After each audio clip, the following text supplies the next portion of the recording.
Hello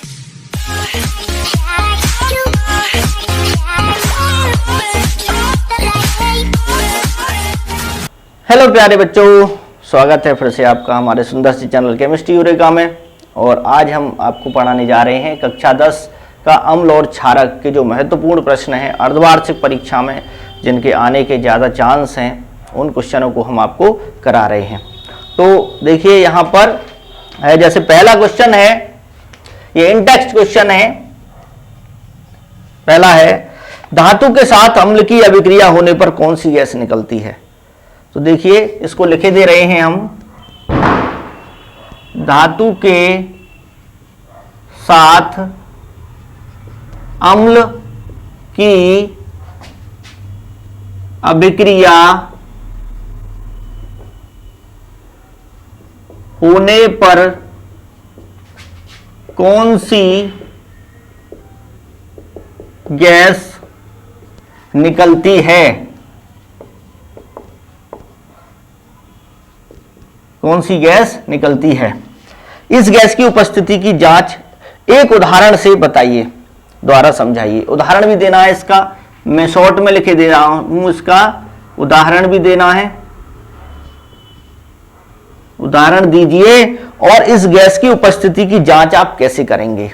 ठीक, gas की उपस्थिति की जांच आप कैसे करेंगे। ये हो गया। तो इसका उत्तर लिखना है आपको। देखिए ये जो इन टेक्स्ट क्वेश्चन है, अंदर जो क्वेश्चन होते हैं चैप्टर के अंदर, वो वहां से लिया गया है।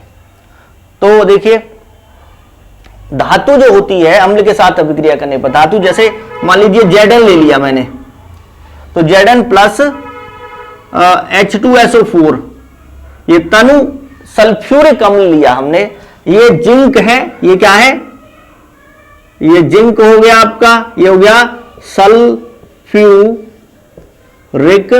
अम्ल। आप हाइड्रोक्लोरिक अम्ल भी ले सकते हैं।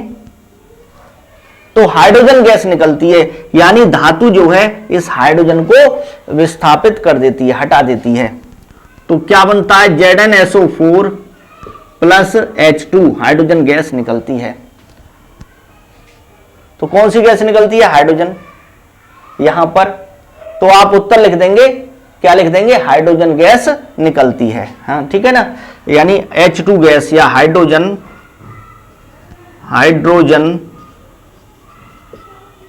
गैस निकलती है। उदाहरण दीजिए, उदाहरण आप इसको लिख देना, पहले ये लिखना, पहले नंबर पे आप ये लिखना, ये 1 नंबर का हो जाएगा। 1 नंबर का आपका उदाहरण हो जाएगा, जैसे जिंक सल्फ्यूरिक अम्ल से अभिक्रिया करती है तो हाइड्रोजन गैस निकलती है, ये उदाहरण हो जाएगा। गैस की उपस्थिति कैसे पता चलेगा। तो देखिए जलती हुई मोमबत्ती ले जाइए, या फिर परख नली है, परख नली के मुंह पर जलती हुई तीली ले जाओ। एक परख नली में जैसे आपने, ये आपके पास क्या है, ये आपके पास मान लीजिए ये आपके पास परख नली है। ठीक, परख नली आप ढंग से बना सकते हैं। ये है, यहां आपने क्या लिया है, जिंक, और इसमें क्या डाला है, तनु H2SO4। तो ना गैस निकलेगी, गैस निकल रही है। अब यहां पर जलती हुई तीली या मोमबत्ती ले जाओ इसके मुंह पे। ठीक, तो आपने तीली जलाई तो ये ना बुझ जाएगी, ये पॉप साउंड, पॉप, अगर गैस भरपूर मात्रा में है तो पॉप जो है साउंड, या उसको एनसीईआरटी में लिखा है ठक ठक की ध्वनि आती है उससे। तो इस तरह से आप लिख दोगे इसको, और पॉप की ध्वनि आप हिंदी में भी पॉप लिख सकते हो, पॉप की ध्वनि आती है। ठीक है, यानी परखनली के मुंह पर आप जलती हुई माचिस की तीली ले गए तो पॉप की ध्वनि आती है या ठक ठक की ध्वनि आती है। तो इस तरह से यह प्रश्न हो जाएगा, बहुत आसान है, इतना आपको लिखना है। तो 3 नंबर का हो जाएगा ये प्रश्न आपका। क्लियर बच्चों? अब जो है वो अगला प्रश्न है दूसरा, पीतल एवं तांबे के बर्तनों में दही एवं खट्टे पदार्थ क्यों नहीं रखने चाहिए? बहुत आसान प्रश्न है। पीतल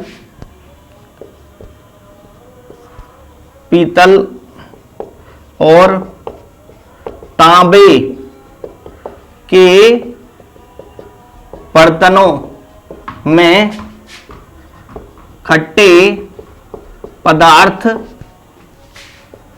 नहीं रखने चाहिए। जैसे कढ़ी है, कढ़ी जब बनती है ना, दही से बनती है, मठा से, तो उसे ना तांबे के या पीतल के बर्तनों में नहीं रखना चाहिए। आपने देखा हो स्टील के बर्तन, जो कटोरी है, हाँ, स्टील की प्लेट है, उसमें हम रखते हैं स्टील के बर्तनों में, क्योंकि जैसे कॉपर है, तांबा, तो ये ना जो अम्ल होता है, अम्ल से अभिक्रिया कर जाता है। अभिक्रिया करके क्या बनाता है? लवण प्लस कौन सी gas? Hydrogen gas. Hydrogen gas का क्या है? H2, हाइड्रोजन गैस निकालते। तो अभिक्रिया हो गई, अभिक्रिया नहीं होनी चाहिए थी, है ना। जैसे पानी लिया गिलास में, और पानी को अभिक्रिया करके कुछ नया पदार्थ बना दे तो हमारे शरीर के लिए नुकसानदायक तो है ही वो, तो कुछ नया नहीं बनना चाहिए, जैसा है ऐसा ही रहे। तो ये धातु जो है कॉपर या पीतल, पीतल किससे बनती है? जिंक से और कॉपर, 2 धातुओं से बनती है। तो दोनों धातुएं अभिक्रिया कर जाएंगी अम्ल से, है ना। और अम्ल कौन सा होता है? उसमें दही में लैक्टिक अम्ल होता है, लैक्टिक अम्ल। तो क्या लिखोगे इसका उत्तर? कि कॉपर और जो पीतल है वो खट्टे पदार्थ से अभिक्रिया कर जाती है। तो क्या लिखोगे उत्तर? उत्तर इसका क्या हो जाएगा?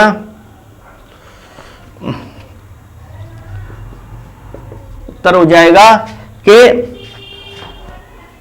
खट्टे पदार्थों में अम्ल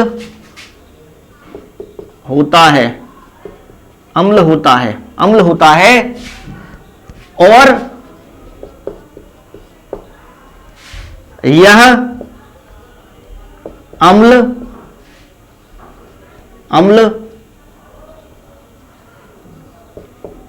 तांबे व पीतल से अभिक्रिया कर जाता है, अभिक्रिया कर जाता है, इसलिए उसको खट्टे पदार्थों को तांबे और पीतल के बर्तनों में नहीं लेना चाहिए। ये और लिख देना आप, ठीक। और इसका उदाहरण दे देना। उदाहरण जैसे अभी मैंने बताया है, कॉपर प्लस अम्ल, तो क्या बनेगा? लवण plus hydrogen gas, hydrogen gas जो है बनेगी। क्लियर?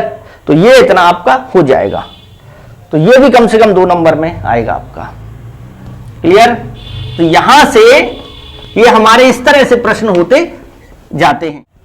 यहां पर अगला प्रश्न देखिए, कोई धातु यौगिक A है, वो तनु हाइड्रोक्लोरिक अम्ल के साथ अभिक्रिया करता है और CaCl2 बनता है और बुदबुदाहट उत्पन्न होती है।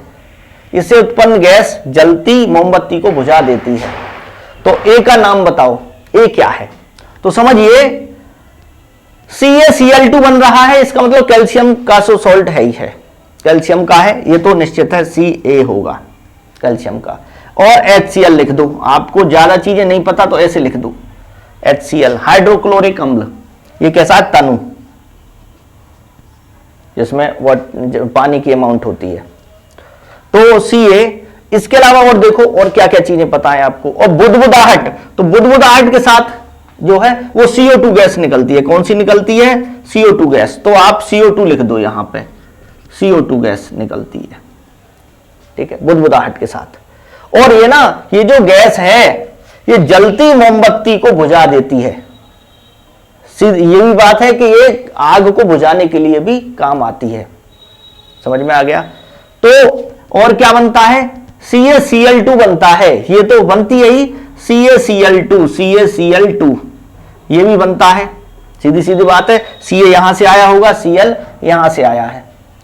अब CO2 देखो, CO2 कौन सा निकालते हैं? वो निकालते हैं कार्बोनेट, जिनमें CO3 होता है। CaCO3 हो जाएगा, CaCO3 कार्बोनेट होगा तो उसी में कार्बन डाइऑक्साइड गैस निकलेगी।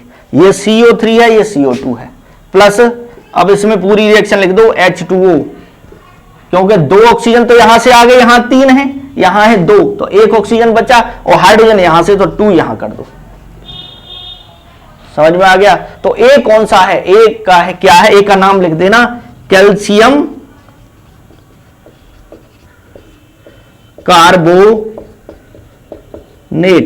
कैल्शियम कार्बोनेट हो जाएगा। ये कितना आसान है क्वेश्चन। ए जो होगा, ये क्या है? ए है आपका, ए जो यौगिक है, ए का नाम बताओ। ठीक, रिएक्शन भी दे सकते हो, बहुत अच्छे नंबर मिलेंगे इस पर। ये हो जाएगा। तब इसको यहां से हम हटाते हैं। तो जो अगला प्रश्न है वो देखते हैं। देखो, अम्ल का जलीय विलयन विद्युत का चालन क्यों करता है? क्वेश्चन नंबर 4 है, अम्ल का जलीय विलयन, अम्ल का जलीय विलयन विद्युत का चालन क्यों करता है? विद्युत का चालन क्यों करता है? तो देखिए, अम्ल जो है, आर्हेनियस ने क्या कहा था कि अम्ल वो होते हैं जो जल में हाइड्रोजन आयन देते हैं। जैसे HCl है, ये अम्ल है, हाइड्रोक्लोरिक अम्ल। तो ये ना, अगर इसका जलीय विलयन लें, एक्वस माने होता है जलीय विलयन AQ, पानी डालें इसमें तो H+ अलग हो जाते हैं और Cl- एक्वस अलग हो जाते हैं, तो ये आयन बनते हैं। आयन बनना जरूरी है, आयन बनेंगे तो विद्युत का चालन होगा। यही तो विद्युत का चालन करेंगे। तो लिख देना इसमें कि अम्ल जलीय विलयन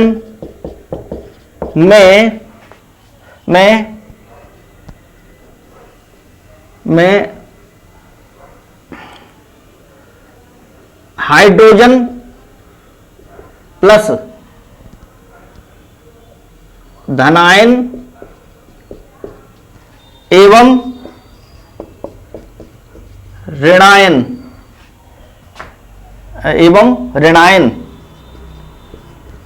देते हैं।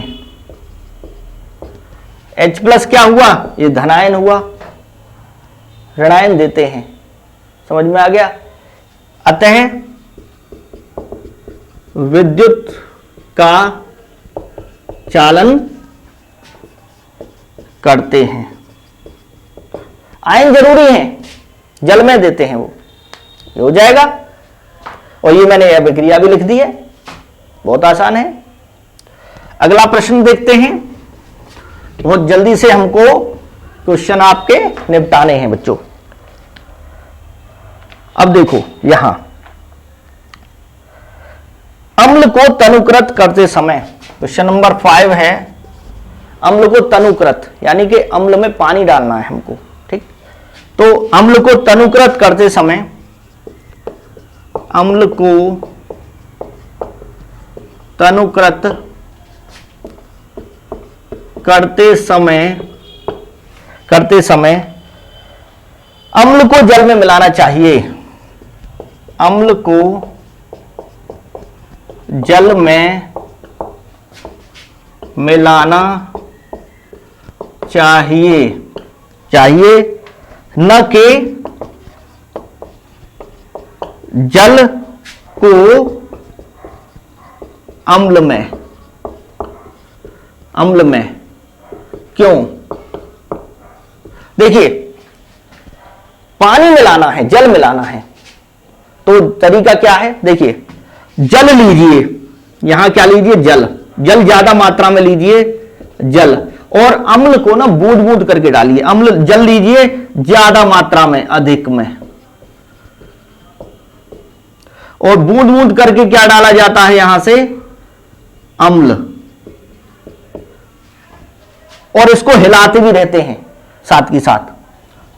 तो जल में अम्ल मिलाया जाता है, न कि अम्ल में जल, क्योंकि अम्ल ज्यादा होगा तो वो अभिक्रिया बहुत ज्यादा करेगा और इतनी ऊष्मा उत्पन्न होगी कि हो सकता है वाष्प में बदल के वो एकदम उछल जाए, है ना। उसको कहते हैं आस्फलित हो जाना।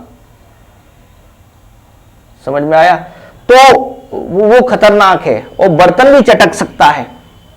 तो तरीका क्या है कि अम्ल थोड़ा थोड़ा डालिए, जिससे कि जो ऊष्मा उत्पन्न हो वो जल जो है अधिक मात्रा में वो अवशोषित कर ले। ठीक, तो इसका उत्तर लिखेंगे आप कि जो जल है वो उत्पन्न ऊष्मा को अवशोषित कर लेता है, इसलिए जो जल है वो आस्फलित नहीं होता है, अम्ल आस्फलित नहीं होता है।